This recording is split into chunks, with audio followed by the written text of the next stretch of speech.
Looking forward to a live broadcast today. Your brother from another mother will be showing up from miles and miles away. I am broadcasting to you to address all things mental, emotional, and relationship health. Looking forward to this. We'll have some fun along the way. What do you say?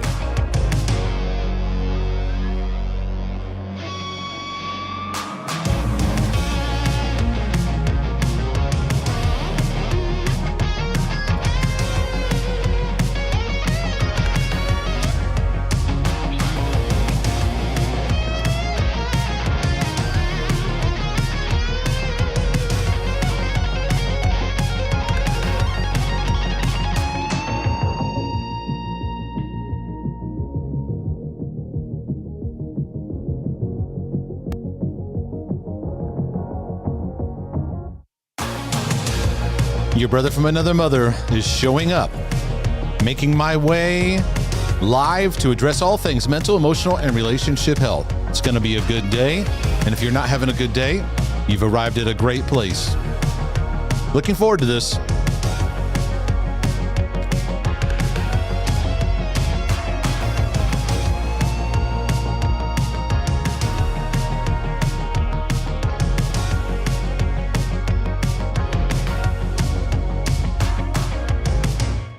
Welcome, everyone, to this broadcast. I am here, Mark DeJesus, your brother from another mother, bringing you insights along the way. This is the healing and freedom journey. It's an honor to be your brother from another mother, to walk with you, support you, teach you, bring you insights, encourage you, make you laugh a little bit, and realize we're all on a journey. We're all in a process of learning to grow in being loved by God as our Father and experiencing the grace of the Lord Jesus Christ, the truth that sets us free, instead of so many of the distortions and lies we get all wrapped up in. Do me a favor, if you enjoy these broadcasts, click that like button, click the subscribe button. That helps us out a whole lot. You can also go to markdejesus.com. If you can spell D-E and Jesus, then you've already spelled my last name. And just put an M-A-R-K in front of it. Go to my website and you'll find out more about me, about the ministry that my wife and I run, and the teaching materials that I'm passionate about bringing. There is topics that are categorized there, as well as access to books. And I also have a healing and freedom community that I've formed. You can find out more information about that if you want to take a next level step in your journey. I write and talk a lot about mental health. My latest book is The OCD Healing Journey. I'm bringing this subject to the forefront of the church's awareness because so many are struggling and battling in a prison of isolation. And you don't have to. You don't have to feel like you're crazy. You don't have to feel like you are just very, very strange and your battleground is so weird. Nope, it's actually a battle many other people struggle with too. And I want to bring some encouragement and insight to that along the way. Fantastic to be here with you all today. I've got many, many questions I'm going to navigate through. I have quite the pile, and on Sundays, we can only get to so many. So if I'm able to, I'll take those questions, look at them, navigate, and say, maybe I'll do a midweek Q&A. So amongst all the other things going on my plate, I said I want to make sure I have a Q&A broadcast. So welcome everyone who is in the chat, everyone who's here live. I'll keep an eye out for super chats.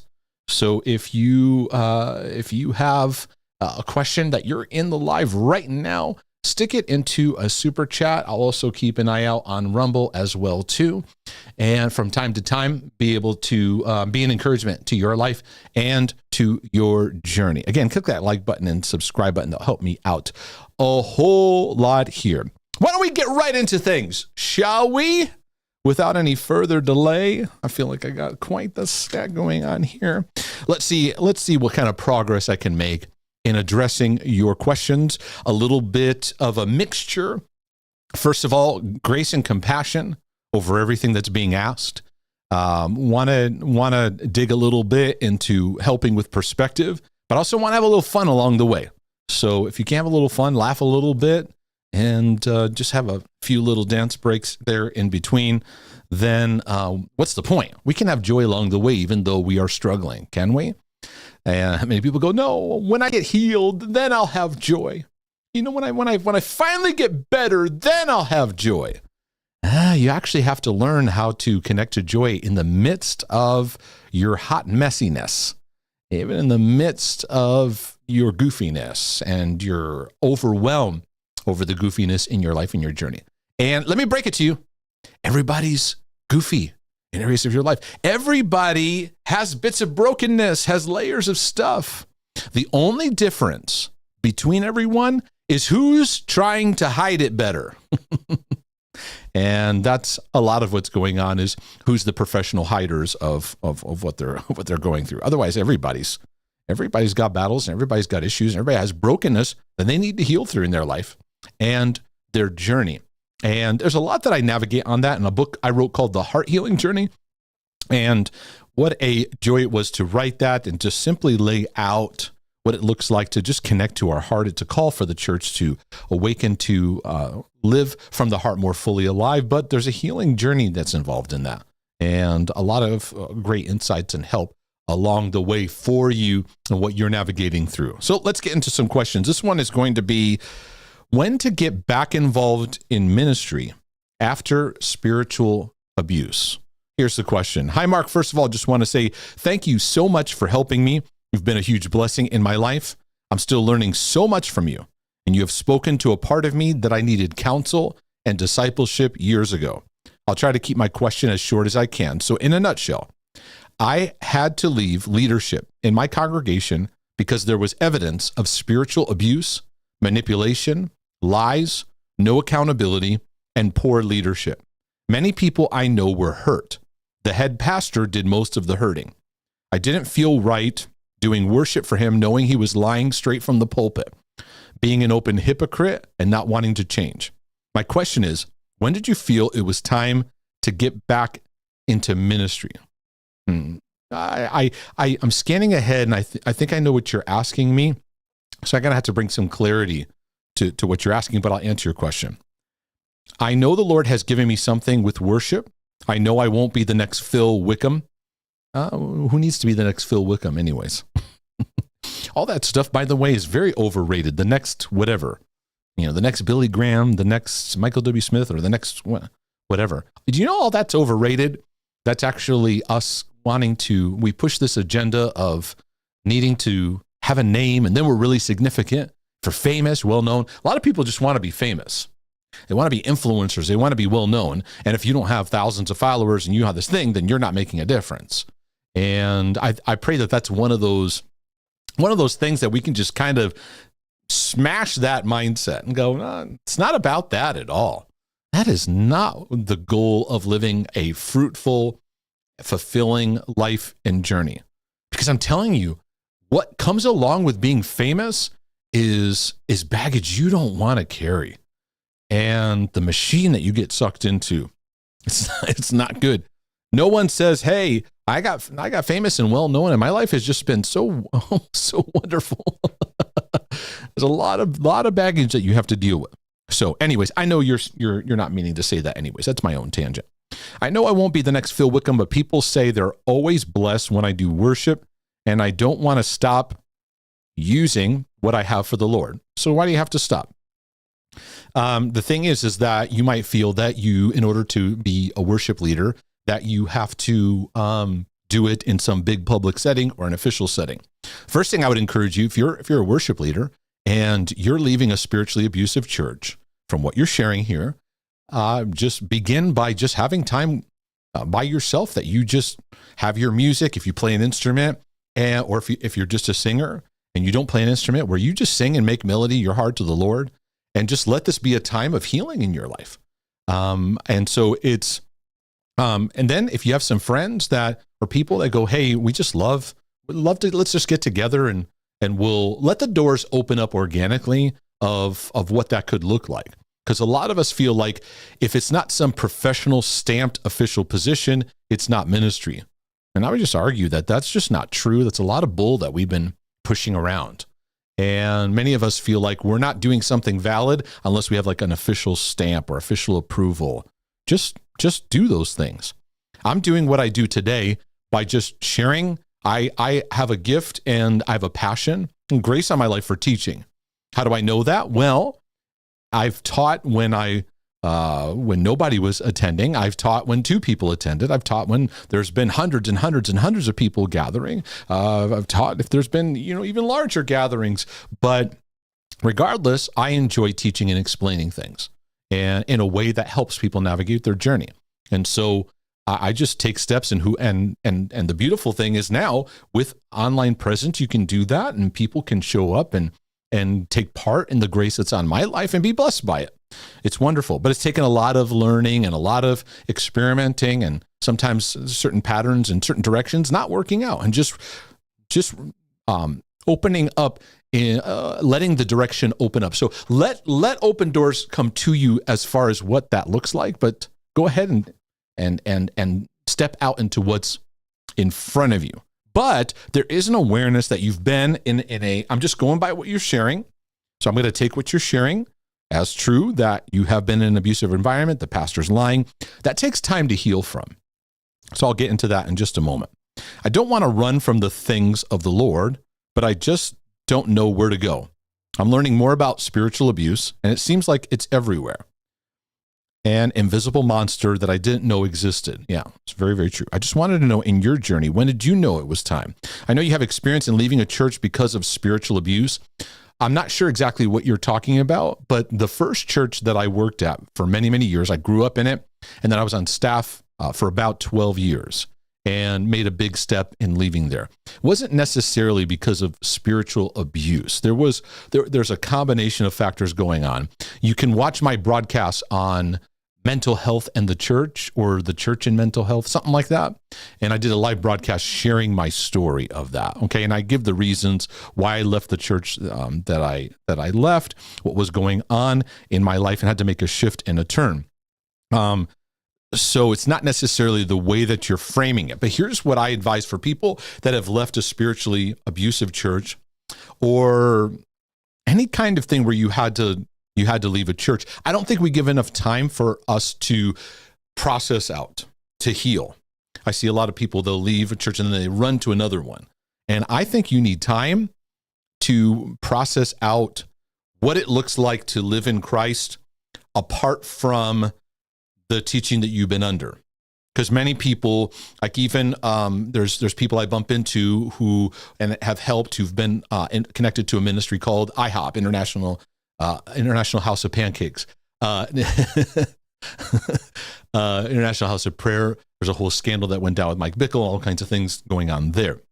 And so many of them are recalibrating right now because they gave of their lives to that ministry. And now they're realizing there was so much abuse and so much dysfunction and hidden sin and things like that. And when you go through that, there's a whole upheaval of trauma that you're processing through. And you have to pass through a lot of subjects in your life that you have to relearn, re-navigate, kind of go, oof, oh yeah, that's coming from that teaching that I heard. I gotta reprocess that. What does that look like? The thing I have noticed that people who've been under the abuse of what is called spiritual abuse, goes under the list of cult-like activity, the list goes on, right? I do find a concern where people will leave that and then start right into a ministry where they're teaching, and you could see the toxicity of what they experience just really coming out. They're not allowing their heart to take time to work through it. So I do think it's time. I'm not saying don't lead worship anywhere or don't practice your gifting, but don't put pressure on it that you have to go start something. Give yourself time to heal, where you can share with others redemptively what you've learned and what you've gone through. So that's just an observation that I've seen, that many they're in the rawness of it. And so now they're out teaching people, and they're in that raw state. And in that raw state, they can spread toxicity. They can spread a lot of bitterness. They can spread a lot of distortions.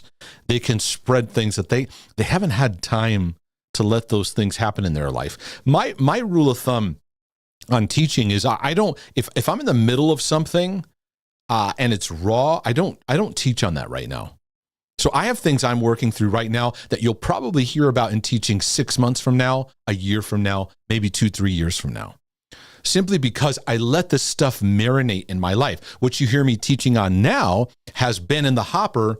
In fact, my series on grace has been in the hopper for 5 to 10 years. And so, I put structure to it and put it in teaching format. Many people, they feel hurried to feel validated over their pain. So they just start, spewing it out. Now, there are people. So for example, in the IHOP situation, there's many people who are leaders that are bringing word to it. They've seen it and they're bringing exposure to it.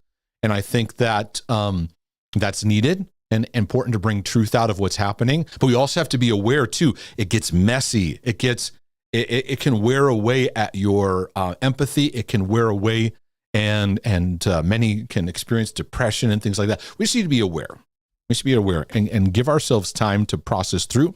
So I have observed many, the list has been pretty long, of very toxic, emotionally abusive situations. So that may be what you're referring to, where I've been involved in helping and seeing, and then I needed help in healing for what I experienced trying to help in healing.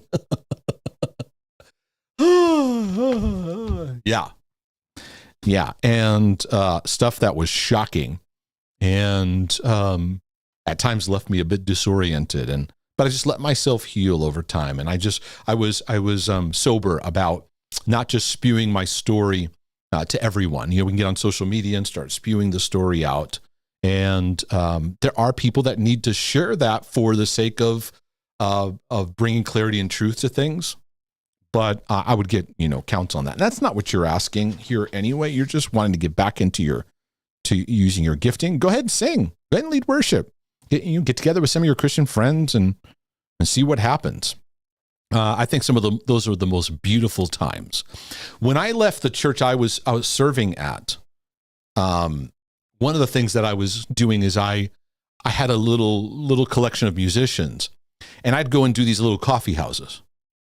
And kind of more intimate setting where I would take some of the worship music that I loved and I would just do it organically. Then I'd share, teach a little bit in there too. And that was fun. It was just a lot of fun. And I found it restored a little bit of deeper just enjoyment, the joy of what it means to just worship God and just to connect Him and express my love for Him. There was a time where the worship machine of service after service after service, starts getting you just get fried, when you're doing 5 services a weekend and then you're doing midweek services and rehearsals. And you get to the point where you start getting an autopilot where you're singing a song unto the Lord, but you're thinking, man, I'm hungry. I'm looking forward to the meal I'm having for lunch today. What's that appointment I have? And you're in the middle of singing on stage, right? It's a sign of being burnt out. So I was with my congregation for 9 years, and now I really don't know where to go or when to come back. I tried to be as short as I could. Thank you again, Mark. You're truly a missing piece within Christianity. I appreciate you. God bless you and your family, my brother. With love, your brother in Christ. So yeah, what I would say, brother, is if you've left the church, find brothers and sisters in Christ that you can just connect with. And when you've been through spiritual abuse, one of the things that you need to learn, and I have a free course on that I've offered. If you search in my site, spiritual abuse, you'll find it there. There's a bunch of materials I had, a bunch of things I share about. My wife and I go through a bunch of helpful points. But one of the things that we need space to let emotions process. And 2, we need to get back to the simplicity of life, the simple things that brought joy and enjoyment back. And I had to learn, what does it look like? Because when I left that church that I served at in Connecticut and grew up in, I never went through stages of development in my college years, those ages. I was already on staff. I was already leading people. I was already super professional pastor guy. So there was a lot of development left behind, a lot of identity issues I had to work through because my identity was church work. My identity was the stuff that I did, and I got to do it just right, and because it's got to honor God, and this is everything, and I had to recalibrate that. And there were seasons where I've always taught and helped people I've never stopped that, so to speak, but I took different jobs. I worked construction, did some other stuff, and met some great people. And I learned to recalibrate my identity. That my identity is not my ministry work. It's not, nor will it ever be. Now, you may see that identity as that. Hey, that's Mark. He's the teacher guy that helps me in this. He's a mental health pastor guy or whatever. Or he's the guy that does dance breaks. But my identity is I'm a son of a father who loves me, and I'm learning to be loved by him. And I had to learn, what does it mean to just have joy in the simple things of life? And many of you in the church machine of life, you're just busy, busy, busy. You don't know how to smell the roses and just enjoy simple moments and have gratitude. And so I've developed a lot of that in my life and my journey, but it took getting out of it. But you can find out more about my journey in that. Mental health in the church, something like that is what it's called. Okay, let's talk about narcissism and OCD and some stuff like that. And then we'll see where we go from there. Hi, Mark. Your content has been a blessing and an answered prayer from God when I was about to lose my mind. You're about to lose your mind. I have only found you almost 2 weeks ago. Oh, so we are new. We're new to this relationship. Welcome. I'm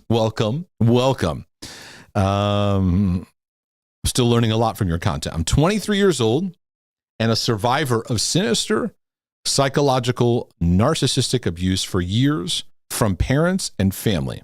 And I have been no contact for 4 years now. I feel like I've read this. Maybe it's just because I read them all the time. You ever have that feeling where you read something and you have this moment of, did I read this already? It's because it does sound like many emails and questions that I get. I've been born again for 4 years. Okay, so when you got born again, you had to break off from family. And you're talking about significant abuse. Now, when people write stuff like this, I have to go with what you're saying, right? Because I don't know your situation. I can't bring feedback of my own observation. I'm going by what you're sharing. So I'm going to take this path with you. It's been a long, detailed journey. I found the Lord when I was about to leave and have a long testimony on how he saved me from that living hell and about everything that the Lord has been doing for me. I already came a long way in growing and healing, but I'm still struggling with certain issues. I struggle with questioning my own reality sometimes, difficulty to focus, OCD, and I over-apologize to people and God when I sin and when I try to move on after repentance and feel like I deserve punishment each time. This will definitely come out of, if you're survivor of psychological narcissistic abuse from parents and family.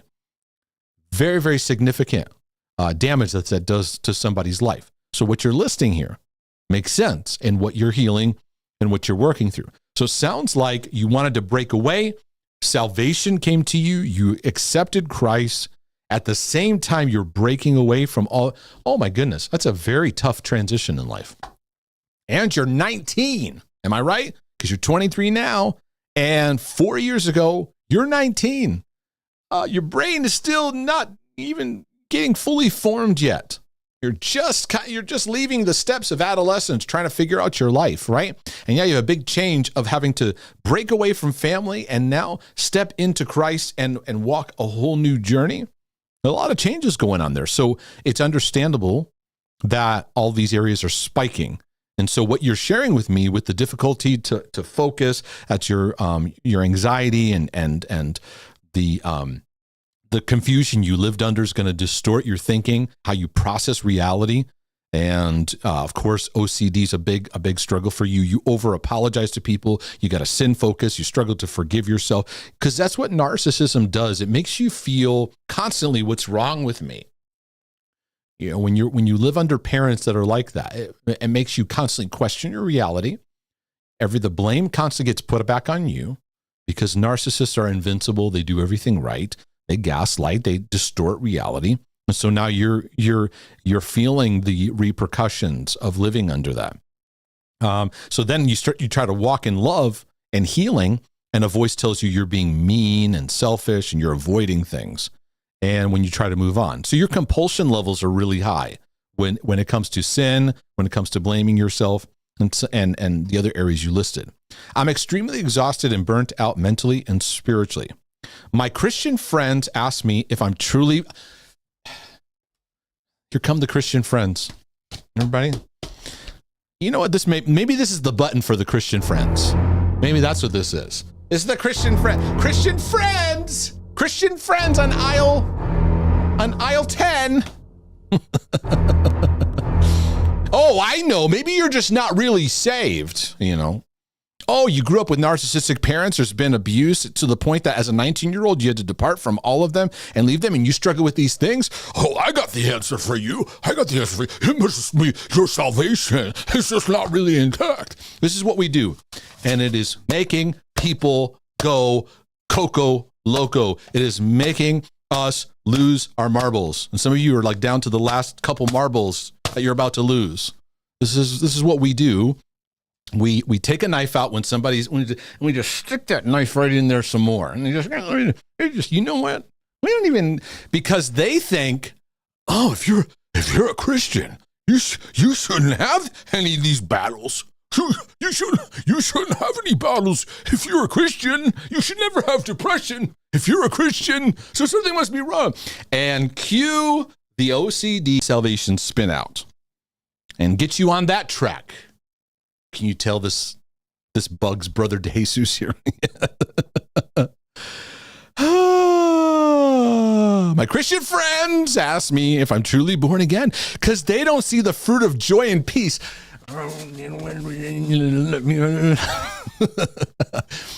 Let me tell you, sister, it's just good that I wasn't there, because there would have been there'd be some table flippings up in this place.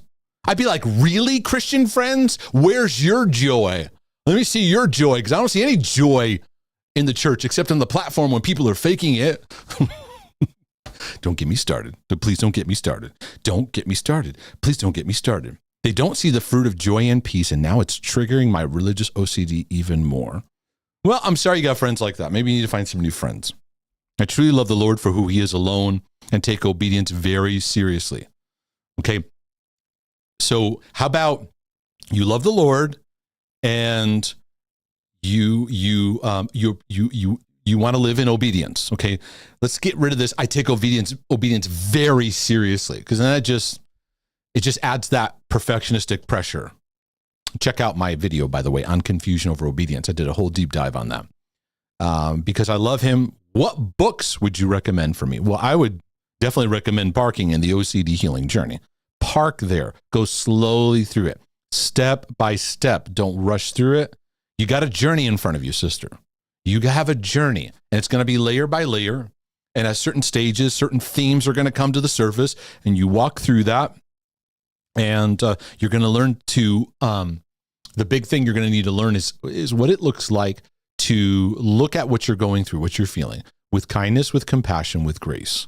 Because what you're explaining to me conditioned you to live with self-hatred, with shame, and with confusion. So, so anyways, what you're describing is definitely OCD. So what books would you recommend? That book? I wish I could have a private therapy session with you, since there's so much more to discuss. That is a common thing that people write to me. They come in new to my materials and they go, step one, can we meet? Right? I understand it. I get it. First of all, I can't one-on-one talk with everybody. And two, that's actually not what I recommend. And what I recommend because people, they come in, they go, oh, I love this. Thank you. Can I meet with you? And we're skipping a bunch of stages.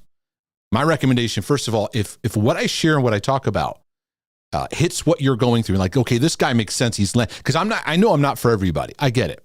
I'm for who needs what I've learned and what I have to offer and the grace on my life. And so I'm looking and targeting for that. That's the first thing. And get a hold of my materials, get a hold of my teachings. That's the first place. Go through, I have over 900 videos. I have the YouTube and the studio set up, and I just watched myself banging my own head because it's delayed there. I just watched myself banging my own head with the rolled up pile of questions. So I'd start there. Go into my topics page. Go through that. Go through the stuff on OCD. Go through the stuff on narcissism. Go through the stuff on heart healing. Get a hold of my books. Walk through that, right? And people go, okay, I still want to meet with you. And really, the best way that I can be a help is in the community I'm forming. And yes, there is a price for it. Yes, there is. It's an investment, but it's for those who are really like, I want to do this. I want to work on issues of my life. And there's a lot of training courses there. That I encourage. As of right now, my coaching, I'm not able to take new people right now. And I'm going to be taking a break period after next week, this coming week, for the rest of May and all of June. Going to be back in July to do some writing work. Anyways. And so many people want to jump to the therapy or jump to the coaching or whatever. And that's fine to do that. But when you appreciate someone's content, let the content do its work, because that's why I do so many Q&As, and because I want to help speak to these battlegrounds. Because here's what would happen. If I did meet with you, you know what I would have to do? I would have to spend hours and hours and hours just teaching you, when I've already done that, and you can have access to those things. So take advantage of that. All right, let's take a brief break with my brother here and one of our favorite tunes. And I just rap because say, under the blood, me say me under the blood. Under the blood, me say me under the blood. Jesus cover me under the blood. Under the blood, me say me under the blood. Jesus, you will cover me under the blood. In the morning when me wake up, and the blood that Jesus me take up. And when me feel like me, I go break up. Put the blood on me face just like a makeup. In the morning when me wake up, and the blood that Jesus me take up. And when me feel like me heart break up, put the blood on me face just like a makeup. Under the blood, under the blood, under the blood. Jesus cover me, under the blood. Jesus you will cover me, under the blood. Say under the blood, under the blood, under the blood, under the blood. Jesus you will cover me, under the blood. Jump on this. Listen, Christian fight some things with them not see. Stronghold demons and principality. My body at the temple, keep it holy, sanctified, justify, give God the glory. Fighting against three terrible enemy. The world, Satan and myself against me. One the anointing, pour it on me and make me trample the devil on it. Say, under the blood, under the blood, under the blood. It's good stuff. You can never get ever get enough of that. Can never get enough of that. Love that. Let's talk about wars, fighting, physical conflict, and faith, shall we? About to get deep. It's about to get deep and spiritual. I need to get my tie on. Get rid of this casual shirt that I'm wearing. We got some serious things to talk about. All right, I'll do my best here. All right. Hello, Mark. I hope you are well. Thank you for your videos and continuing diligence when it comes to helping those like myself in our Christian life and mental and emotional health journey. Thank you for all the help you've given me over these past few years. I really appreciate it. I have a question about how should we be when it comes to conflict, war, in the physical sense.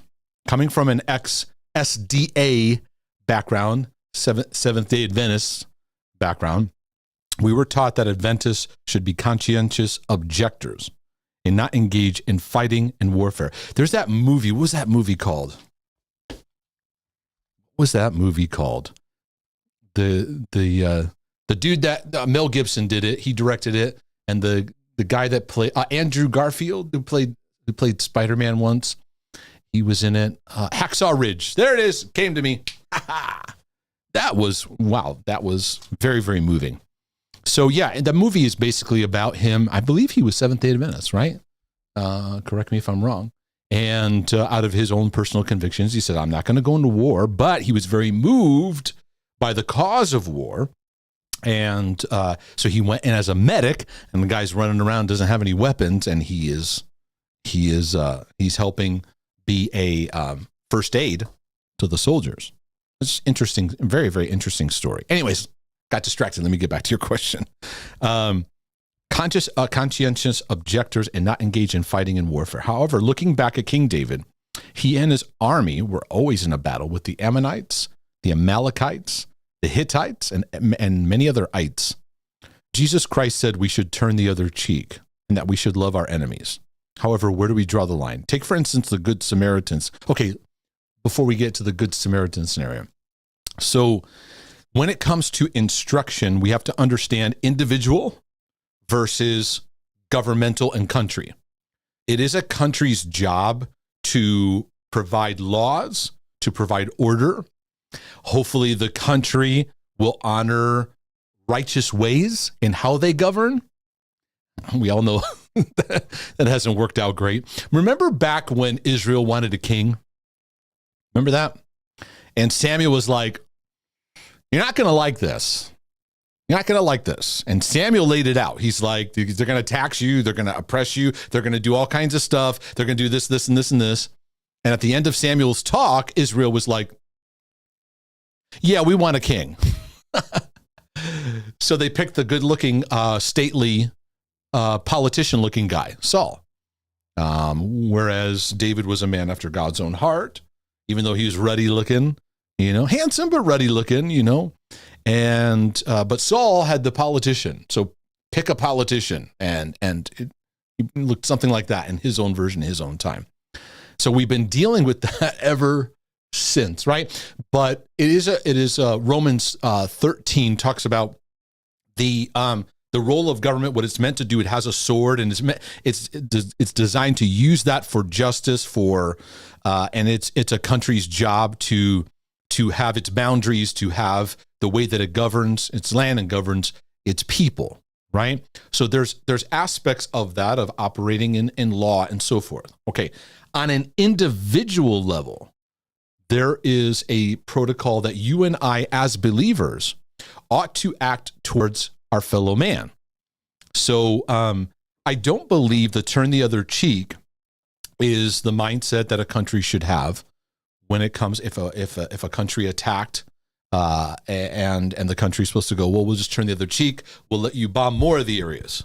That's not what he's teaching. Jesus is talking about, as an individual level, us as believers, how we act and interact, right? So it's important that we kind of separate that out. So yes, we should love our enemies. That doesn't mean that you should live in constant abuse. It doesn't mean that you don't have boundaries. You see Jesus living in boundaries. You see them, and you see where love doesn't mean you just take everything that's being said to you and done to you. But there's a mindset of posturing our heart in love to those, even those who have wronged us, those who have done terrible things, that God would help us to see through love and compassion. It doesn't mean we tolerate abuse, doesn't say it's okay, all that kind of stuff. So let me establish that first. Now, take, for instance, you said the Good Samaritan scenario, for instance, if he witnessed the man who was being attacked, shouldn't he have intervened? Well, in the story, they didn't see him being attacked. In the story, they saw him already laying there all beat up. And so in him laying there and all beat up, we see the story of the people that pass by, and they're too busy to this, to that. There's actually been experiments too in modern day where someone's been hurt, or they're playing that they got hurt, like they lay out a scene and they'll have hidden cameras and the person's hurt or in danger, and they'll watch countless people just walk by. And there's a lot of reasons for that. People don't want to be bothered. People don't want to get involved in, they got too much going on. They're scared something's going to happen to them in the situation. Isn't it interesting today? There's all these stories of like stores being robbed and stuff like that. And they tell the workers, don't go out and take matters into your own hands. Don't chase the person down. Don't do that. Why? Because of liability, if something could happen to you. It's like, it's just tricky, just sad stuff that we see and witness. Anyone in their right mind would want to intervene and save the man from his ordeal. Yes. Yep. I think that it's important as us as believers, where we can step in to be a help. And I think where the Bible talks about to know you can do something, but to not do anything, it would be sinful, right? And many OCDers spin about that. I should have done this. I should have done that. Talking like if there's a direct thing in front of you and you have the opportunity to actually help. And we want to be those who help. But there is a different aspect where now we're talking about country. I'm grateful that I live in a country that hundreds of years ago, people sacrificed tremendously and fought a lot of wars to get to a place where freedom is established in a way where I can live and move and have my being and be able to share our teachings and do the things that I'm able to do. Like, wow, that's amazing, incredible. And I'm not sitting here afraid for my life because there's bombs or there's things. Now, that could change. That could certainly change. But there is a sense of, and the United States, there's so much of Christianity that was infused in many of the people. Not every founder was a believer, but there was so much of Christian values infused, and evangelistic heart, and those things that were in the founding work of our country. And so that fueled a lot of we want to preserve this and protect it to the point that we'll even go to war.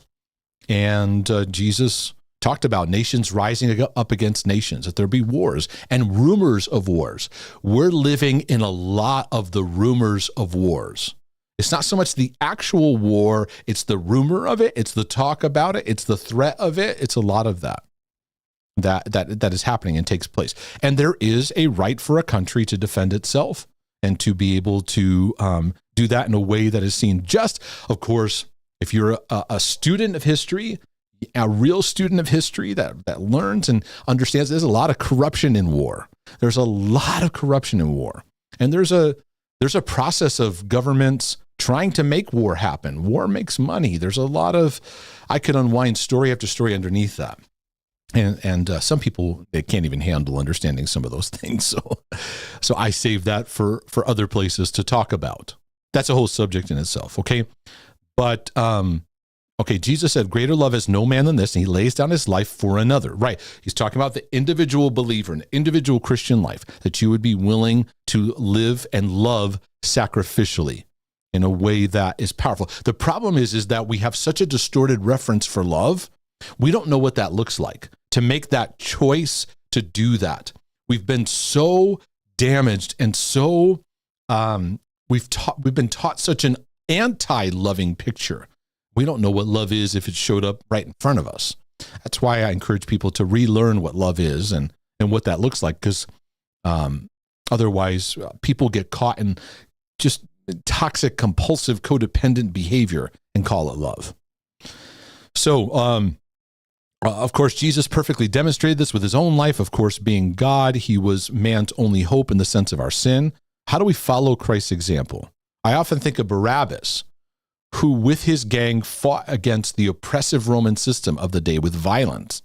But is that the way for a believer? I don't have a perfect answer for that.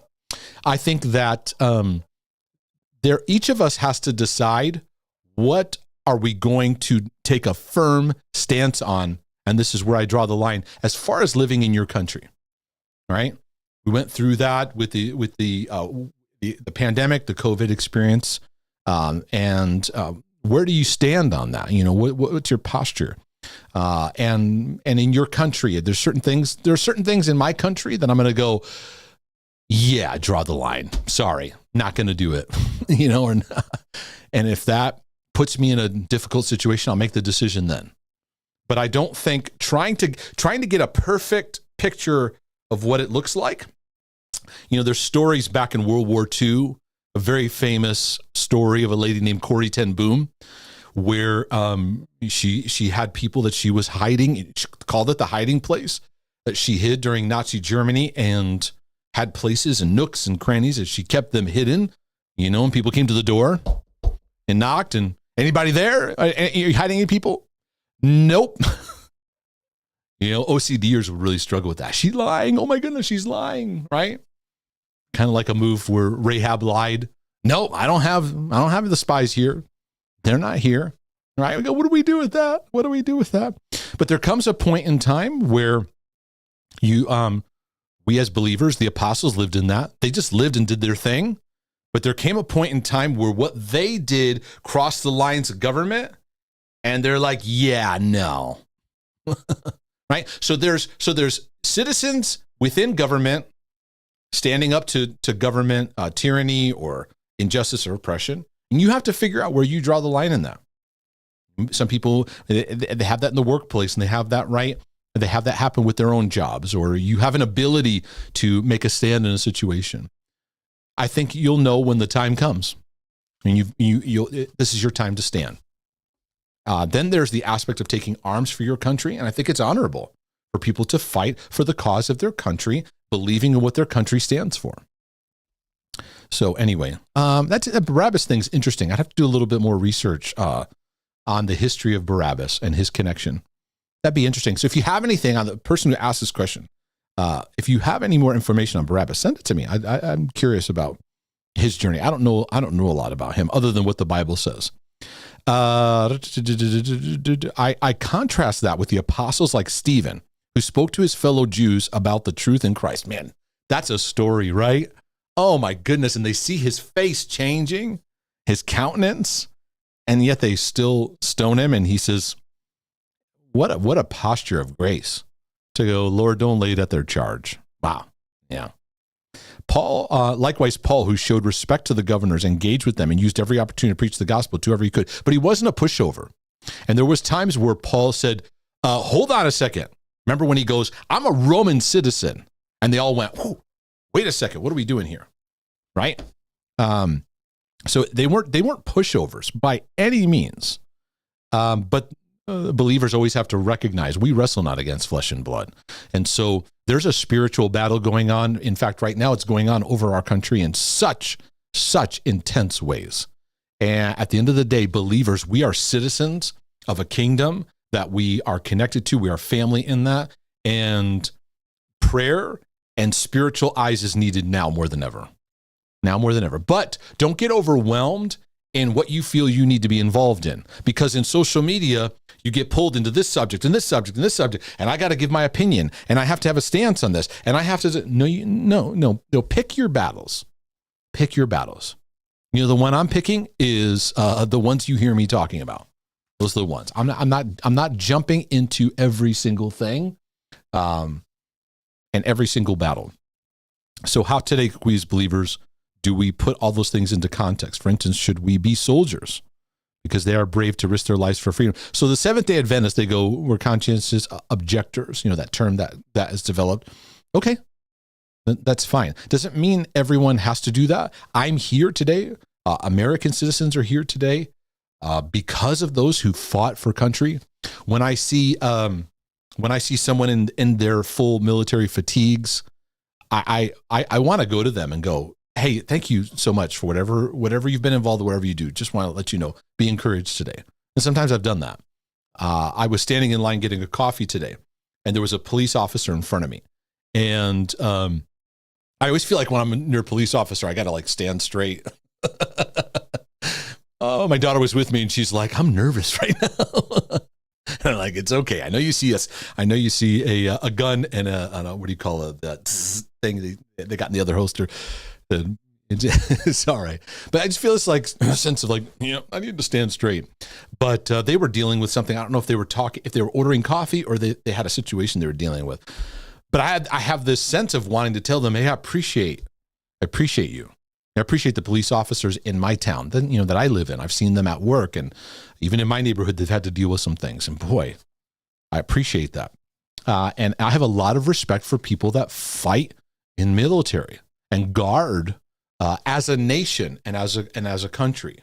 But I can see how this gets mixed up in people's lives. But maybe if you understand, there's a difference between government, nation, operation, and us as individuals, as far as our fellow man and what we do, as far as how we interact neighbor to neighbor, brother to sister, that kind of level.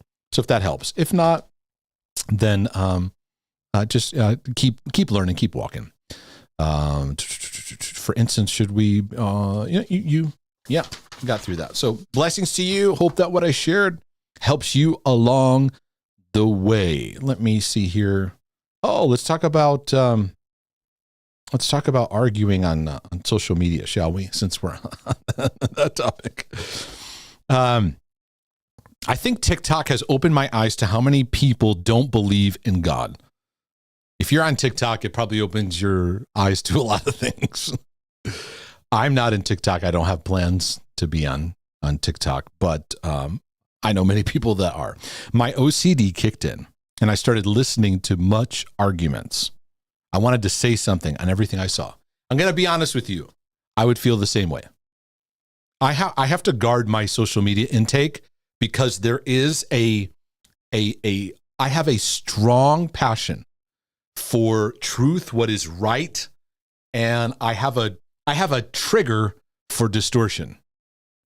Here's what I mean by that.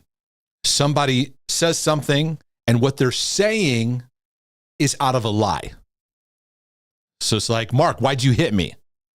I didn't hit you. What do you mean? It didn't happen. Mark, why did you hit me? I'm asking you, why did you? No, I didn't hit you. Anybody else out there? When somebody's like accusing you or they get in an argument and it's based on a lie, right? I can't think of a one that I see like on YouTube, but I'll see teachers or preachers or people express, and I'm like, whoa, wait a second. This past Sunday, I addressed a thing about the fear of the Lord, and I had to break it down because she was throwing out a bunch of statements. I'm like, whoa, wait a second. Let's bring this down into what are we saying here? What's it based on? We got to slow things down. And social media is not a place to slow things down. It's fast, feeds, fight, strife, argument, get one up, get hits, get views, get likes, get that. I showed you, right? And then now we got Christians doing that in their, in their argument and their debating and their I'm right in my theology, .com kind of mentality. So you say, I want to say something on everything I saw, but I didn't know if we should be arguing with people who don't want to understand. I would encourage you, brothers and sisters, beware of compulsive argumentation. Beware of it. It produces strife. Now, if somebody has an honest question and they want to have a conversation and they're willing to be reasonable, you can talk about anything. But we live in a day where there's a loss of reasonability. There's a loss of reasoning together and being able to understand, to seek first to understand, to listen, be quick to listen, because that's where we gain wisdom and we gain knowledge and being able to see things in a healthy way. And social media is not a great place to do it. So I deleted TikTok for my own sanity. Amen. And many of you delete TikTok, not because God told you or because it's a sin if you have TikTok. It's a step of honoring who you are. My question is, with so many people out there who don't believe, should we be arguing with them on social media? I personally don't. There are people who they're in the trenches, apologists, or they're standing for certain truths, helping to explain things, to help people to develop a strong value system. I appreciate that. But that can then turn into a lot of people arguing on social media. And a lot of life change doesn't happen best in arguments. It doesn't. Said no one, my life was changed when I lost an argument.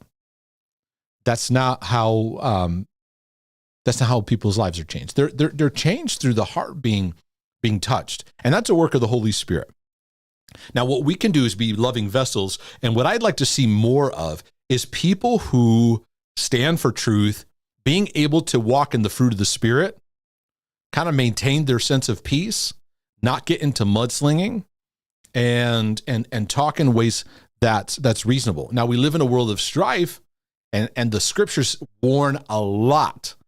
Paul mentioned this a lot, especially to Timothy. Like, stay away from the strife. When you see that strife getting up, just back it up. Don't waste your time, because it's demonic. It is demonic, and it wants to it doesn't want to change. It doesn't want to hear. It doesn't want to hear truth. And we're living neck deep in that. So I always want to stand up for what I believe. You can stand up for what you believe by living that life, by helping those who are in your life that you have encouragement, you have influence in, right? And people who are looking, the Bible says, be ready to give an answer for those who ask of the hope that is in you. And again, emphasis on those who ask. Anyways, let's take another dance break.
I'm going to get into a little bit of obsessiveness and compulsiveness about the actual recovery process. Let's see if we can navigate this this effectively. Hopefully. Hi, Mark. I'm feeling stuck right now. I'm just spinnies. I'm sorry. I'm just spins. I'm just spinnies. I'm spinning about my emotions. Yeah. Many spinnies out there. You got some spinnies, man. I keep feeling that everything I do is a compulsion and it drives me crazy. Well, that's good, because when you realize, oh, it's everything, it's kind of everywhere and everything, then you just kind of go, okay, I need to not live a compulsive life anymore. So many people say, well, I just have it in this area. And they don't realize you have it in a lot of areas. And when people go, it's just everywhere, I go, well, that's good, because you're ahead of the game, because now you can just start applying the principles of kindness and the gentle redirect that I talk about, and working through fears, and just go, I got to work in this in just all my life. I keep feeling that everything I do is a compulsion. It drives me crazy. I tried every advice you talk about, but after some time, I turn it into a compulsion. Excuse me. I turn into a compulsion. For example, last week, I was trying to nurture myself when I'm anxious, and I tried to learn to know that I'm loved in my struggles. Yesterday, I noticed I say to myself, I'm loved, to push away the negative feelings. Then an intrusive, fake positive happiness comes up. What is that? What do you mean fake positive happiness? Why are you judging it? There's some happy thoughts and happy thoughts. I know what you mean. It was fake because I didn't really believe the happiness. I didn't really feel it, so it's fake. You're just sabotaging yourself. Okay, the fake happiness comes up that I really hate, because I see that behind that is fear of experiencing negative emotions. You're judging yourself intensely. You're overthinking. You're overjudging, hyper-judging yourself. So I try to push away this feeling, but it gets worse. You're taking things that I teach, and you're like trying. You're like, I gotta learn how to be loved. I gotta learn how to be loved. Mark, I gotta, and then intrusive thought comes, boom. I gotta be loved. Oh, I felt a happy thought. It was fake, because I don't know. You're just beating yourself up. So you don't try to be loved. You learn, you let yourself learn while all this stuff is screaming. You learn to take a new approach, because this kind of thing is too stressful. You're stressing yourself out. You're going to stress me out reading this. And you try to push feelings away. Yeah, everyone's trying to push their feelings away. And if I accept them, then I'm afraid that I keep staying with this because I'll become a perfectionist again by avoiding negative emotions, always trying to be happy. Every advice I hear, I turn into a compulsion to avoid feeling bad. So there's your issue. You avoid feeling bad.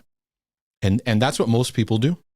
We just want to feel good and we avoid feeling bad. So when you feel sad or depressed or anxious, like get it out, get it out, get it out. And you're going to do all kinds of compulsive things rather than going, I've got to learn to work through this. And if you get caught in just trying to feel better, yeah, you're not going to experience fruitfulness in your journey. Okay, you're talking about exhausted. Every now and then I try to remind myself I'm loved. I feel like I do it to change how I feel. Another thing you shared that helped me before was to try to not try to change the old filter. I'm trying to follow you here because I don't know that I say don't change the old filter. Thoughts and interpretation, but introduce a new one that makes yes. So like a toxic thought versus a helpful thought, it's more about introducing the new one lovingly introducing the new one, and the old one's going to pitch a fit. The old thought pattern you have to recognize is like a deadbeat, boyfriend or, an abusive friend. You got to kick them out, but then they don't want to leave and they're texting you, then they're calling you and you got to tell them, it takes time to renew thoughts. It takes time. It takes way more time than you realize. Let's see now. Another thing you shared, after some time, it turned to mental fighting because I had the old interpreter. I tried to give a new one, but the old one said, this is stupid. And it turned into trying to change the old thoughts and feelings, which doesn't help. I'm really angry at myself now that I turn helpful advices to compulsions. And again, I'm lost in my mind. If I try to focus on the present moment, I feel like I'm avoiding or pushing away my thoughts. Every time I learn a new thing and I move forward, I fall back twice as bad. Hope you can give me advice that won't turn into a compulsion or make me realize what's the problem. Well, you're an enemy to yourself. You're an enemy to yourself. So start with just responding yourself more loving as you would think about somebody that you love dearly. Think about somebody that in your life that you love and care about. And if they were going through what you were going through and you were connected to how much you love them, how would you react to them? Would you lecture them, yell at them, beat them up, tell them what's the matter with you? No, you'd be understanding. You would draw near to them. You'd give them a hug. You have to learn to start relating to yourself in that way, because I can feel all this like amped up tension and all this anxious energy and beating yourself up. A lot of you are enemies to yourself. And you have to make a decision. You have to make a decision. No one can do this for you. You have to make a decision. You're going to not be an enemy to yourself. And many of you need to go through my learning to overcome the resistance to loving yourself. God loves me. I love myself, because you're in a war of self-hate that kicks in and an inner critic starts screaming at you all day long. And no one does well with somebody screaming at them. All right, next one, someone's depressed over their past sins. How do you not be depressed over your past mistakes that were life-changing? Learning how to see your life and your journey through God's forgiveness, His grace, and His love. You have a shame-based relationship with your past mistakes. And all of us have to come to terms with embracing our flaws and embracing our past that was not perfect. And many of us are trying to fix, run, hide, avoid as much as possible. So sometimes you have flashbacks of those moments. You may have trauma recall, whatever you'd call it. And we try to fix and change. We try to go into those memories and try to maybe if I did, and all that doesn't make anything healthier. We have to learn each time to just, when those memories come up, to see them through the compassionate grace of God, to see them through love. So you're saying, how do I stop being depressed? Well, we'd have to look at what do you mean when you say depressed anyways? You sad about your past, you sad about mistakes. Well, there's a grieving that may need to happen. We grieve over it, but many of us grieve in judgment and condemnation, so we get stuck in it. And then we're ashamed of it, and then we try to hide it. If anyone knew about this, they wouldn't love me. So God forgave the guilt of David's sin, you say, but he still had to suffer the consequences, and sometimes our consequences seem too much to bear. So David still was king, still used by God, still he's a man known as a man after God's own heart. And yeah, he made some big mistakes, some big sins. Sure, if we want to call them big sins, if we want to start comparing sins, right? So if you want to put yourself up there that you're in a high level of authority, you're ruling a country, and you looked out over the balcony, saw someone bathing, you brought them in, you slept with her and got her pregnant, and then put her husband in the battleground, try to get him killed. Then you bring him back home to try to, get a little relations going. So then when she says she's pregnant, you get oh, it's your baby because you were here, and right. So the scandal won't come out. Then cover it and lie over it.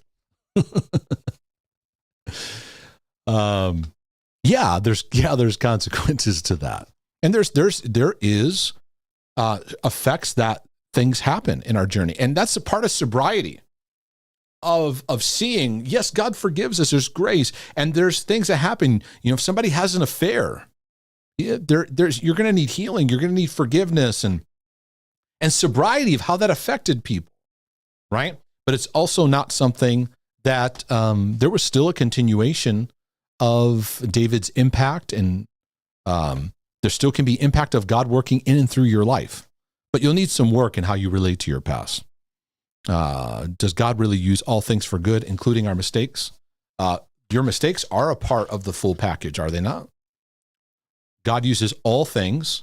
So why would he say all things if he only meant good things? Yeah, he'll use the entire package of everything you've been through, especially those mistakes, especially those. I've spent a lot of my years helping people to have a renewed relationship, myself included, a renewed relationship with their past mistakes, their past flaws, their past sins, their past falling out, whatever you want to call them. It's about and it's about learning to have a new renewed relationship with them. So we don't have to run and hide from it. Ultimately, the place we want to live in, my parents' generation, I notice a lot.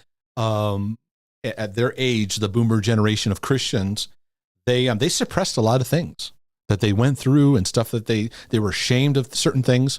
When it would come out, I'd go, this would have been nice to know a long time ago, to know you struggled with this too, or you had this battle. Wow. Because we're accused by our battles, not realizing, hey, a lot of other people could be encouraged by what you've had to work through. So anyways, that's my feedback on that. Let's talk about the grace of God, but I worry about it being a license to sin. Hi, Mark. I truly appreciate your teaching. I'm reviewing the study on grace. As a perfectionist, I have to constantly keep in mind, it's not by my own doing, and this allows me to rest in the love of God and operate from a place of overflow and not to strive. It's not easy, but I'm slowly seeing changes. However, for those on the other end of the spectrum, the type Bs, those who may be lukewarm, I don't know that I would say type Bs are lukewarm. Okay, because you're saying like a type A versus type B. Because a type A personality, do you know why type A personalities were created? Did you know this? Yeah. And you know why. You can go put this on the Goog and search it yourself. Type A personality was developed because they were trying to name a collection of personality traits that made people more susceptible to cardiovascular issues, to heart attacks. And they had a collection of, these are certain personalities. People who have heart attacks, many of them have these kind of personality things. And it was type A perfectionists. Now there's a lot of different types of perfectionism, right? But the type A, very, very performance driven, very impatient, very high standards, intense, very demanding, very angry, and they're very self-critical, and they're critical of others as well too. They live in an internal combustion. So you're assuming, this is black and white thinking here. In your question, you're assuming that a counter to that is type B, and they would be lukewarm. You know, those lukewarm people. Now, type B personality, this is just me typing it in and into the search engine, is characterized by being easygoing, relaxed, and flexible. People with type B personalities are often described as carefree, social, and less competitive.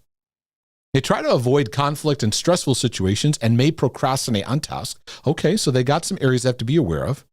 But wouldn't living peaceful, stress-free life, stable, even-tempered, adaptable, less competitive, slower pace, wider philosophical view, better work-life balance? I don't know. There's a lot of admirable things in here. I don't see lukewarmness here. Now, I get what you're saying, that some in this could become super passive or whatever. I think a lot of that's written in type B personality, I would say there's some fruit of the spirit there. Patience there. There's peace, ability to adapt. There's the overcomer there, right? Less competitive. You think Jesus was super competitive? They'd probably say, what's his problem? Why is he going so slow? Slower pace? Why a wider a philosophical view means you can be open-minded to conversation and things. There's a lot of healthy terms here. Okay, let's just type in type A personality.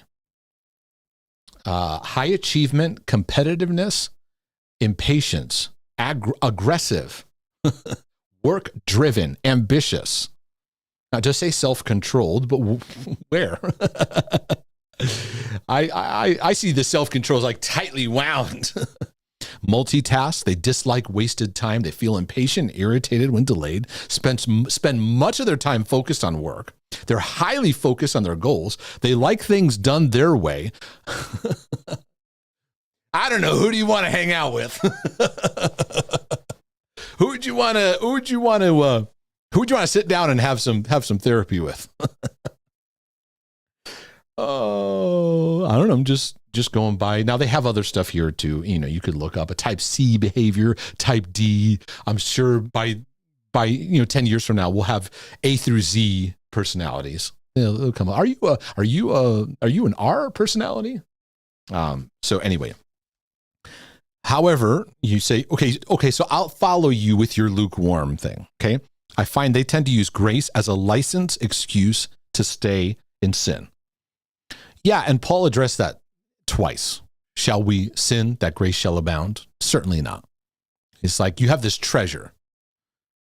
In this treasure, should you take that for granted and just do whatever you want? No, of course not. I have an amazing wife. She loves me and she trusts me. Should I take that and just go, well, I can just do whatever I want? Of course not. I'm treasuring this. This is black and white thinking coming into play.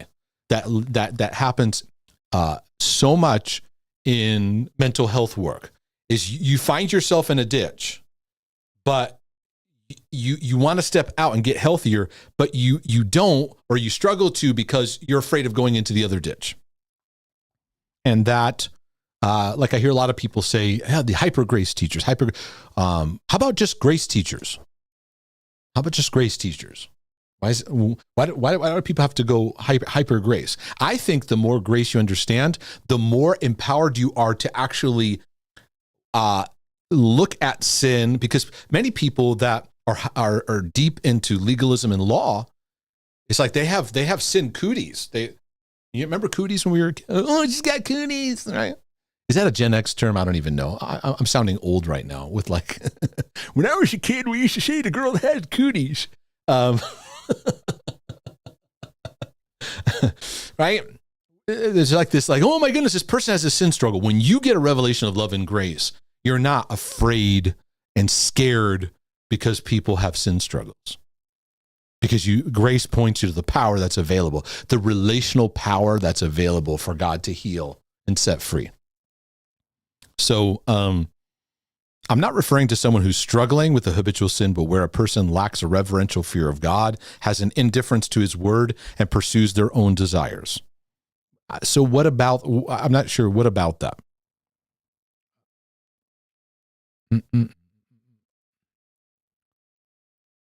If a person lacks reverence for God, is indifference to the word of God, is just pursuing their own desires. So what are you asking me? What do you do about them? There's not much you can do about them. They're not teachable. They're not people these are not the kind of people I'm going to hang out with as people I'm investing in to help, or as people that are going to be friends of mine. These kind of people, they're dangerous. This is where narcissism comes into play too. How can we address both aspects and bring it into balance so we aren't taking the grace of God in vain, not just through legalism, but through antinomianism. We are starting to get technical up in here. Antinomianism, right? That mentality of grace is here so we can do whatever we want. Yeah, I've seen it. I've seen it pretty bad. I could tell you stories that would make your skin crawl of stuff that I've seen. I'm not going to let that stop me from the beauty that grace is, right? Just like I see terrible marriages out there, that's not going to stop me from walking in and having the desire to have an amazing, awesome marriage. Don't let the ditches of people stop you from walking in what's true. Don't let that. If you've been caught in legalism, don't go, well, it's going to give us a license to do whatever we want. Right, because that's how freedom to someone in bondage looks too good to be true. You know, when we're used to imprisonment, and yes, there will be people who who think that they can just live in sinful ways and whatever, and God doesn't care and all that kind of stuff. They have a lot of problems. It's not just a distorted grace. They have a whole series of problems, and I find narcissism's involved in it. That's why I talk about narcissism, and I even taught on it from a biblical standpoint, because I believe the warning of the last days describes the narcissistic profile. They're dangerous. They're dangerous to families. They're dangerous to churches. They're dangerous to communities. They have no empathy. They have no teachability. They don't have the ability to work on themselves because they're not aware of how their lives affect people. They're dangerous. And that's a lot of the warnings that Paul gave surround the traits of narcissism. So yes, I have seen people that give a license. That entitlement usually comes with narcissism. And so how do you avoid getting into those places? Just always be teachable, stay humble, always learning, always growing, and just work on yourself. But don't let this question prevent you from the beauty that's found in the grace of God. Because a lot of people are like, I don't know. Because you know your legalism's keeping you bound. And it's keeping you held captive, but you're used to it. And you could be breathing polluted air. And we go, hey, step out and breathe some fresh air. And you go, this air smells gross. Because what you're used to. You're used to the toxicity. So I hope that helps.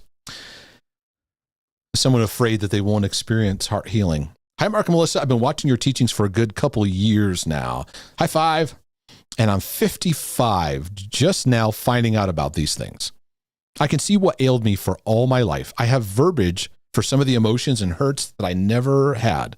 I always felt like someone else was thinking for me, and now I know it's the broken girl inside. Logically, I understand many things, but deeper, it always felt like I was two people.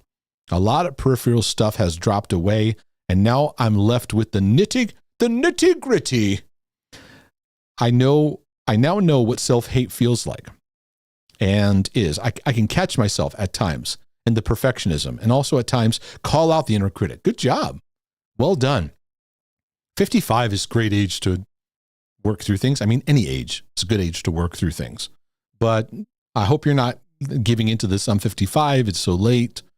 You know, a lot of times when you get older in your years, my 40s have been, even though I've been passionate about heart healing since my late 20s, I feel like my 40s have been the most fruitful, eye-opening, even though I've been in this, for quite a while now. So you're getting a revelation of self-hate. That's good. Thank you for all that and understanding. At the very depths of this, for me, I think, is such a fear that I'm not going to be able to allow God's love to heal me. I remember back in my my deliverance days, and what I mean by that, where I did a lot more like deliverance prayers with people, repenting, renouncing kind of stuff. I noticed there was this thing that we called fear of getting delivered. Because people would want to move forward, but there's more unknown. And there's a tendency for us to just want to stay comfortable. So fear rises up because we want to be free, but we don't know what that looks like. So we tend to stay in our cozy hell, right? And I had to talk people through like, yeah, Israel left Egypt, but as soon as they got out, they realized, oh, this isn't like leave Egypt on day one and day two, we're in the beautiful promised land and everything's just there for us. We have a journey. And they didn't like that. And we read that story and go, what's the matter with them? You know, God was doing great things. But we have the comfort from seeing the story. But you're in your own leaving Egypt, walking to promised land in your own life. And what happens? They complain. They go, we should go back. Would have been better back there. God, I just want to go back to when things were better. You mean when they were abusing you? when you couldn't sleep? When you were anxious all day long? What do you want to go back to? What's the fairy tale end you want to go back to? Right? So you're in a place where there's uncertainty of what's ahead. And it's okay. It's all right. Keep walking through that fear. Let me catch up. Where was I?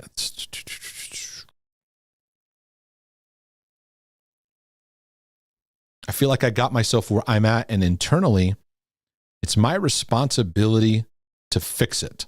And yes, I've heard your teaching on that as recognizing this is a fixing it. I won't argue. It's great. I have your book about loving God and myself, and I know it's shame is at the bottom also. It's not as hard as it once was to sit still and get quieter, but it's a challenge still. We just celebrate this? Can we just celebrate? I know you end it with a yeah, but still challenging. It's not as hard as it once was to sit still and get quiet. That's progress, sister. That's awesome. Everything in me says, I hope I'm doing okay. Yeah, I feel you. I feel what you're saying there. Where it's like, God, I hope I'm heading in the right direction. Yeah, there's a sense of all of us wanting to get that. But you're not necessarily going to get the like, you are headed in the right direction. I don't have my voices today. Otherwise, I do my God voice. I hope this is the way to go. I prayed, I suppose, what was a dangerous prayer also. Dangerous in not knowing how it would transpire. The prayer was, God, I want to serve you because I want to, not because I have to. The reply, so I'm assuming this is a thought you got back, then you're going to have to unlearn some things. Yep, that's true. How that's happening is not how I envisioned it, LOL. Nevertheless, any word of encouragement or experience regarding fear that I won't get to a place where God's love heals me, maybe I'm already there some, I just don't recognize it. Yeah, I don't think you're recognizing the growth you have. And yes, it's normal for fear to happen because you don't know exactly what it looks like moving forward, but keep walking. Keep practicing what love looks like. And keep letting love have its work because it's worth it. It's worth it. You're actually making more progress than you realize. Let's take another dance break. Which one do I want to do here? How about this one?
All right. Let's see what we got going on here. I think this has to do with autism. We'll see. Hi, Mark. My OCD centers a lot on my family. I tell them about Jesus all the time. All the time? Do you got to do it all the time? Are you a bit much with it? Just checking. I tell them about Jesus all the time, but my son's autistic and can't really connect. Also, they don't go to church. Who are you talking about? Are you talking about your son? Or are you talking about your spouse? Or you?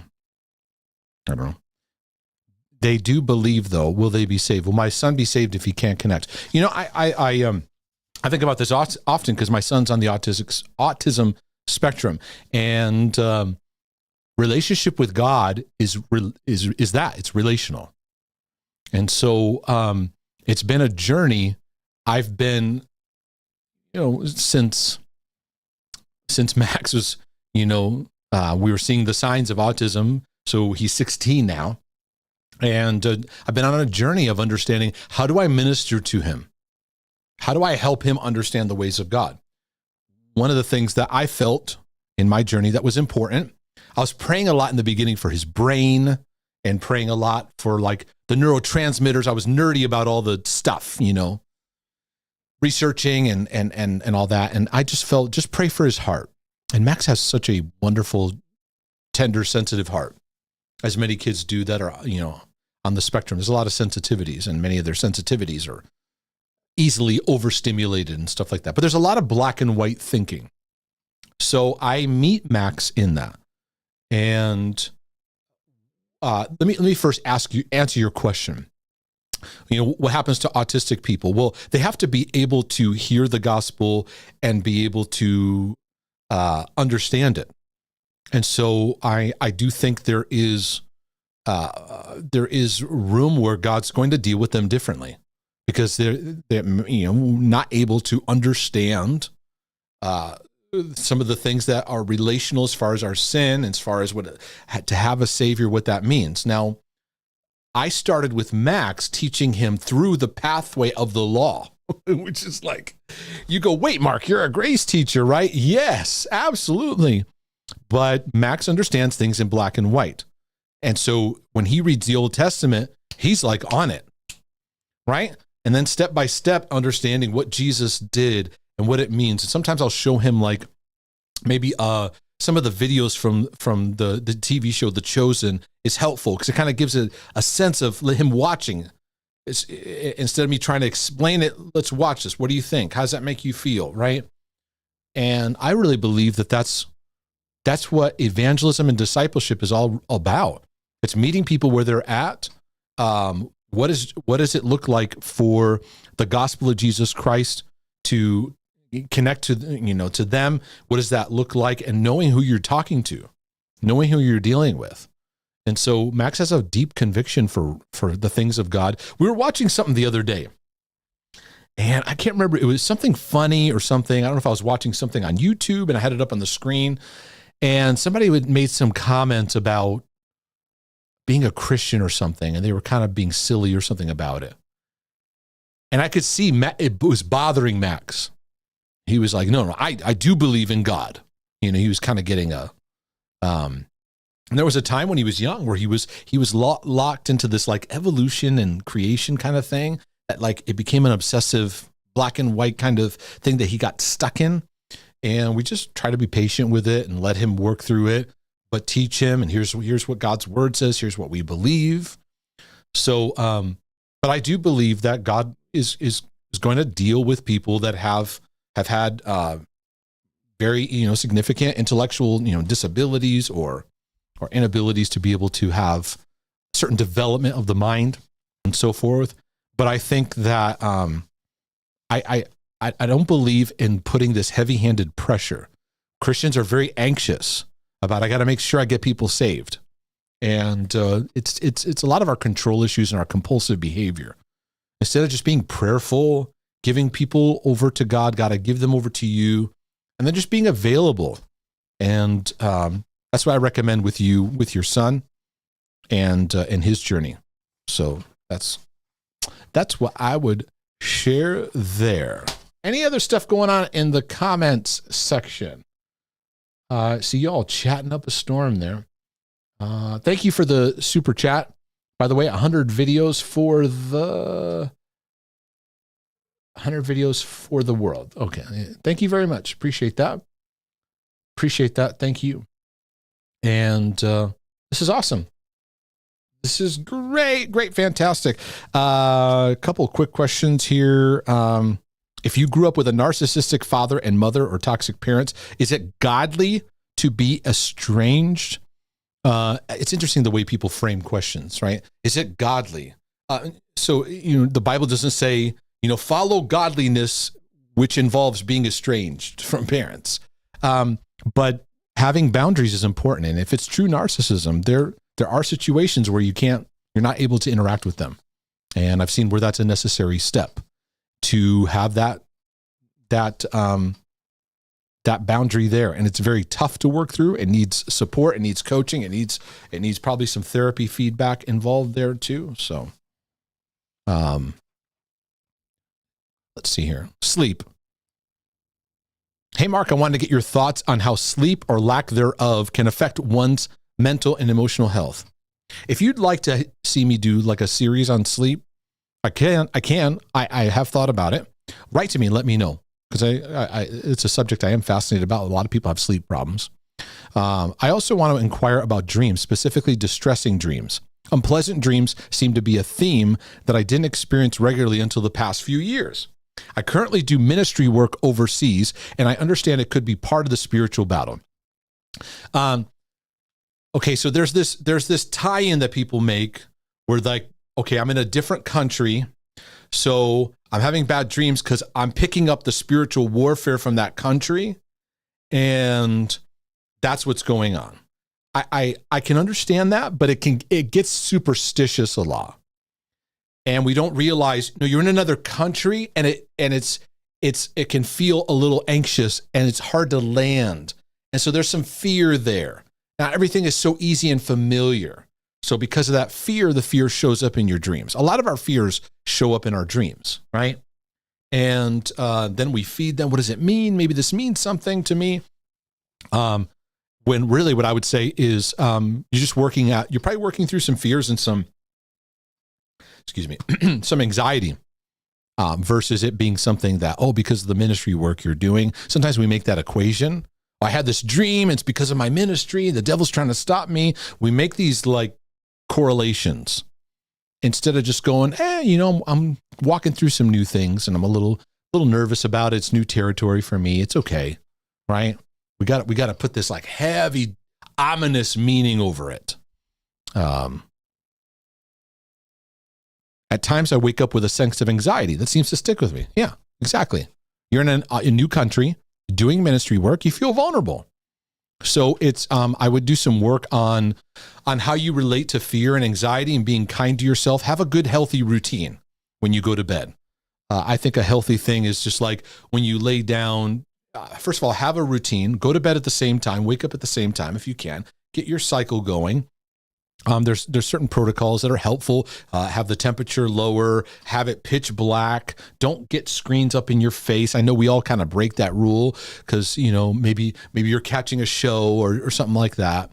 But I try to, as soon as I can. Sometimes I'll lay down and I'll be listening to something as I'm winding down. I try to put the screen away so that maybe I can just listen to it in my earbuds as I'm drifting off and, I don't get legalistic about those regimens, but they do say that light in the screen stimulates an awakeness in your brain to go, hey, the sun's not down yet. It's not time to go to sleep.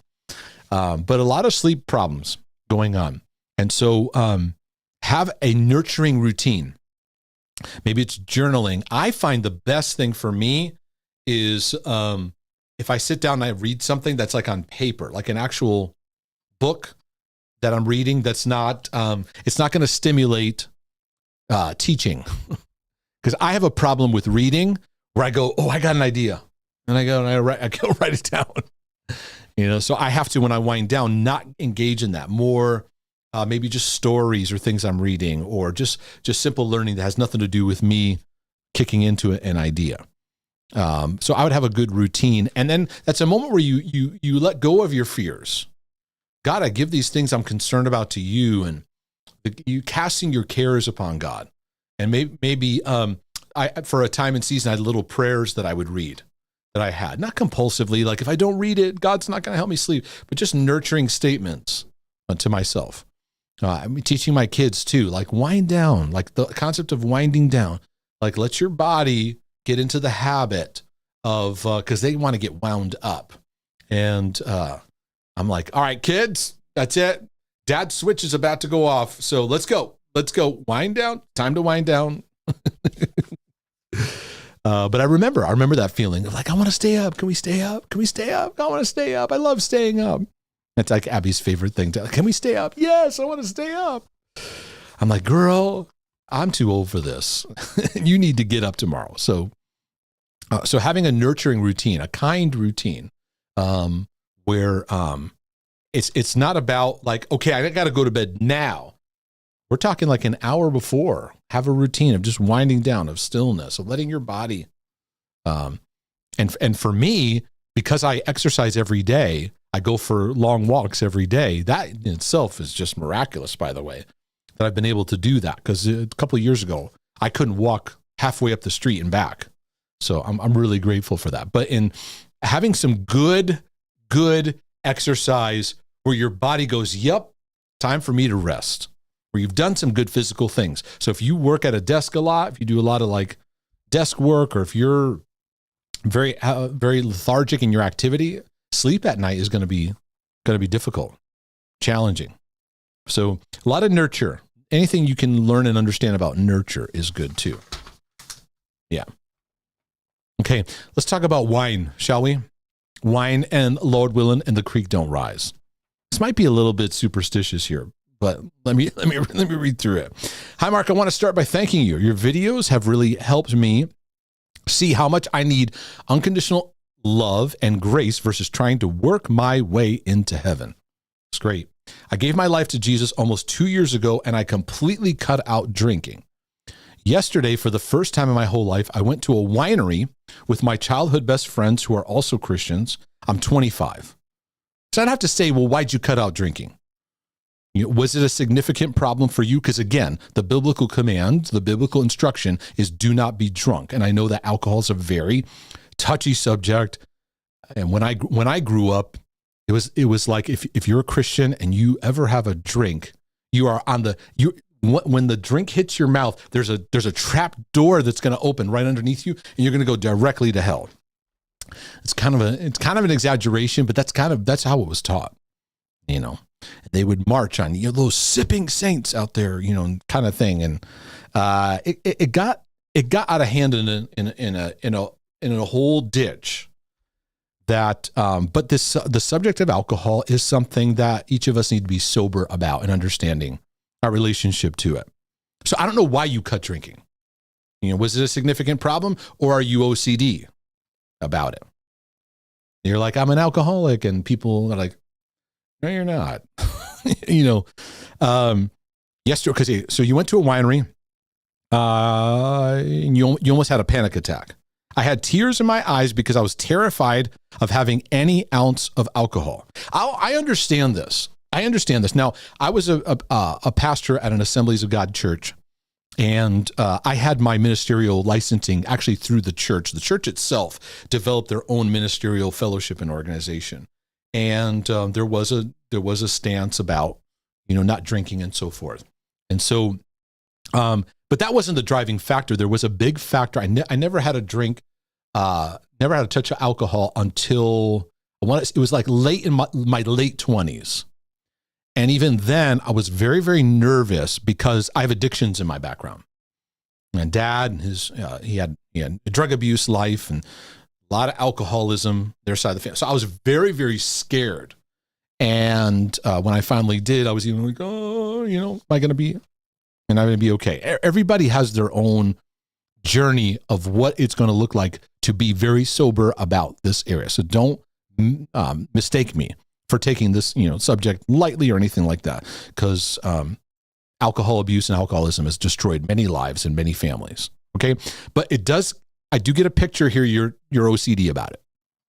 Okay, so you went to a You went to a wine tasting. To my surprise, you're there. You're terrified. In this moment, to my surprise, I turn behind me during the tasting and I see a kitchen towel that says, Lord Willin and the creek don't rise. And it immediately gave me a sense of comfort because the first time ever hearing that was only a couple weeks ago on one of your YouTube videos I came across. I listened to Mark DeJesus and I was like, you know what? I'm going for this wine tasting right now. Woohoo! Okay. So, let me get to your question here. I had a half a glass and even my husband was so supportive, kindly reassuring me that everything was okay. Okay. So let me just take that for a second. And I would say this to anyone. If you have wine, you have a glass of wine or whatever. And I think it's important to be sober. And one of the places to be sober is be accountable to your spouse. So your husband's with you, right? If your husband was like, hey, hun, I think this is a problem. Like that needs to, be something you're aware of. So in my life and my journey, the number one person who has I call her my second Holy Spirit, who has openness to talk about any area of my life that she's observing is my wife. She knows me inside and out. Our journey has been very transparent, authentic. And so I believe that's the most powerful place of accountability in our life, in our journey. People are like, we need more accountability in the church. And that just means like people with checklists. Did you have a naughty thought today? Yes or no? That's not accountability.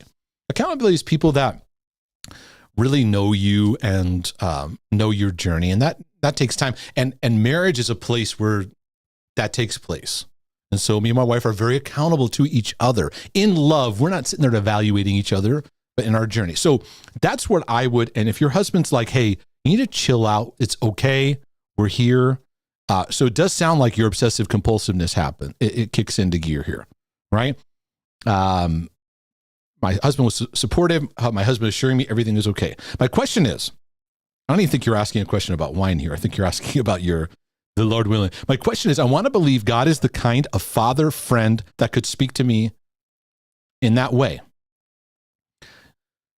But I don't know that I don't want to encourage this like stamp on that. Ooh, the Lord was using it, right?